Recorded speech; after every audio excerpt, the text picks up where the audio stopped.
अस्सलाम वालेकुम। आज मैं आपके लिए लेके आई हूँ शीर खोरमे की बहुत ही मज़ेदार रेसिपी। हमारी वीडियो पसंद आए तो लाइक करें और चैनल को सब्सक्राइब करें। 3 चम्मच ऑयल डाल लेंगे।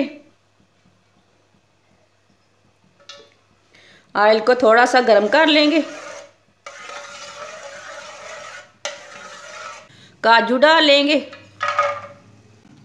मूंगफली डाल लेंगे। इसे हल्की सी आंच पर 1 मिनट के लिए रोस्ट कर लेंगे। 1 मिनट के लिए इसे पका लेंगे। इसे ज़्यादा नहीं भूनना, नहीं तो कड़वे हो जाएंगे। 1 मिनट तक मैंने इसे पका लिया हल्की सी आंच पर। 1 प्याली सेवियां डाल लेंगे। सेवियां मैंने मोटी वाली ली है, बारीक वाली सेवियां नहीं ली।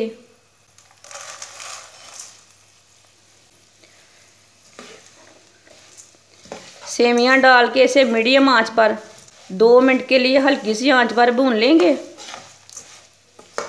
इसे चम्मच चलाते हुए भूनना।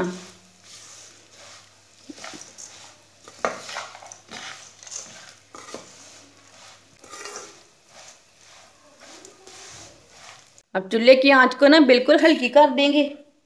1 किलो ताज़ा वाला दूध लिया मैंने, 1 किलो दूध डाल लेंगे।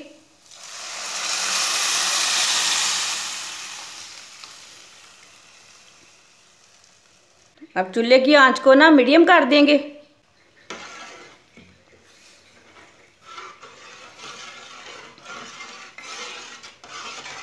वाइट तिल डाल लेंगे। आधा कप चीनी डाल लेंगे। चीनी अपने हिसाब से डाल लेना। थोड़ा सा नमक डाल लेंगे। इसे मिक्स कर लेंगे।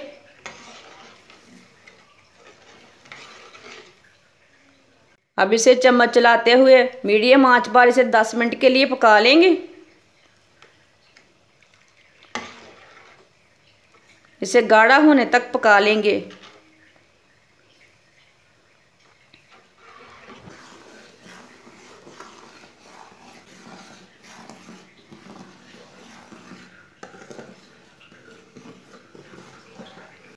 इसे ऐसे ही चम्मच चलाते हुए पका लेना।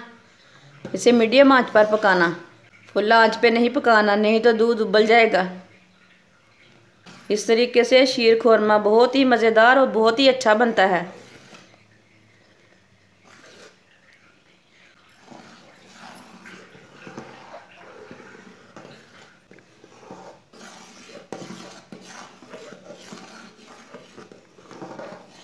शीर खोरमा हमारा गाढ़ा होना शुरू हो गया है।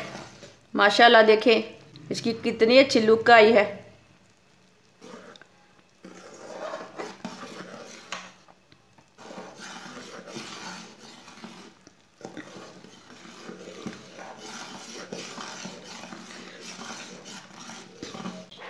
माशाल्लाह देखें शीर खोरमा हमारा तैयार हो चुका है। अब चूल्हे को बंद कर देते हैं। चूल्हे को मैंने बंद कर दिया है। माशाल्लाह देख सकते हैं आप। अब इसे दूसरे बर्तन में डाल लेंगे।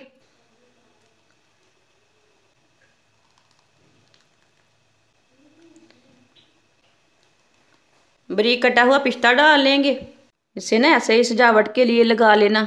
आपके पास नहीं भी है ड्राई फ्रूट तो फिर भी मुश्किल नहीं है, आप ऐसे भी खा सकते हैं। अब ना कटी हुई खजूर लगा लेंगे।